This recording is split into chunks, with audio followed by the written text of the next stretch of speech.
हज़रत अबू मूसा शरीफ फरमाते हैं, नबी सल्लल्लाहु अलैहि वसल्लम फरमाया 3 बंदे, कितने बंदे?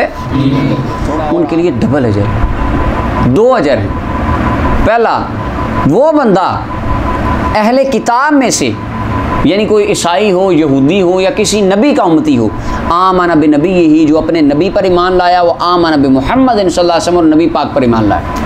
फरमाया जिसने 2 नबियों का कलमा पढ़ा डबल अजर है। यानी ईसा अलैहिस्सलाम के दौर में उनका उम्मती था, बाद में हुजूर आ गए, उसने नबी पाक का कलमा पढ़ लिया। जैसा कि हज़रत सलमान फ़ारसी रज़ियल्लाहु अन्हु, वो पहले ईसाई थे, नसरानी थे, पता चला है पादरी ने बताया मक्के में नबी आने वाले हैं, आ गए मक्के में, बिकते बिकाते मदीने में आए। जब मदीने हुजूर आए फिर मुलाकात हुई, कलमा पढ़ा, तो फरमाया इनके लिए डबल अजर। अच्छा, ये क्यों फरमाया?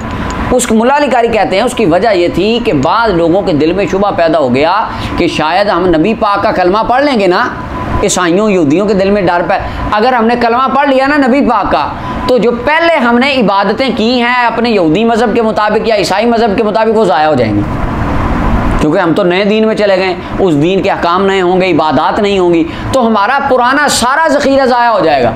उस वक़्त रसूलुल्लाह सल्लल्लाहु अलैहि वसल्लम ने ये तसल्ली देने के लिए, शुबा को दूर करने के लिए फरमाया कि नहीं नहीं, ज़ाया नहीं होगा, बल्कि उसका भी सवाब मिलेगा, अल्लाह तुम्हें इसका भी सवाब अता फरमाए, डबल शान होगी तुम्हारी। एक तो ये बात। दूसरा बंदा शरी फरमाया वल अब्दुल ममलूक, ग़ुलाम बंदा, जब वो अदा करे अल्लाह का हक़ और अपने मवाली आकाओं का हक़, यानी 2-3 बंदों ने मुश्तरका ग़ुलाम लिया है और सब के पास उसकी मखसूस घंटों में ड्यूटी है, वो उन सब की खिदमत भी करे, साथ नमाज रोज़ा भी सारा पूरा करता रहे, तो फरमाया अल्लाह ताला उसको भी डबल सवाब अता फरमाता है। उसकी वजह अहले अरब कहते थे कि जो अपना ग़ुलाम है ना, इसकी इबादत का सवाब आका को होता है। उसकी वजह जो ग़ुलाम जो पैसे कमाता था वो किसके मिल्क में जाते थे? आका के मिल्क में। वो अपना कोई उसकी बात अपनी बात नहीं थी, सौदा करे कबूल नहीं था, आका के हुक्म से सारा कुछ होता था। इबादत में भी उनका कंसेप्ट ऐसा था कि जो ग़ुलाम में नमाज़ पढ़ता है, इबादत करता है, या जो अल्लाह करता है, हज करता है, उम्रा करता है, उसका सवाब किसको होता है? आका को। तो नबी अलैहिस्सलाम ने उनकी इस बात का रद्द फरमाया कि नहीं नहीं, ऐसी बात नहीं, अल्लाह उसको डबल अजर देता है, एक तो अपने आकाओं की खिदमत का और दूसरा अपने अल्लाह की इबादत करने का।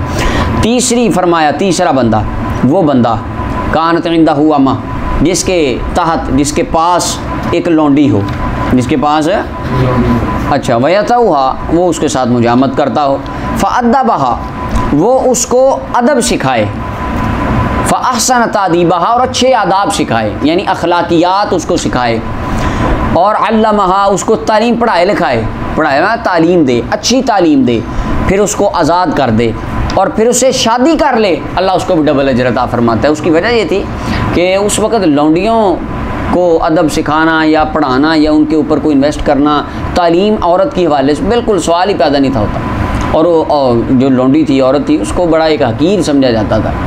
तो उस वक़्त ये आका करीम अलैहिस्सलाम ने फरमाया कि जो उनकी तालीम का ख्याल करे, उनको पढ़ाए लिखाए, अदब व आदाब सिखाए, फिर उसको आज़ाद कर दे, शादी करे, तो इसके अंदर डबल अजर है। डबल अजर किस चीज़ में है?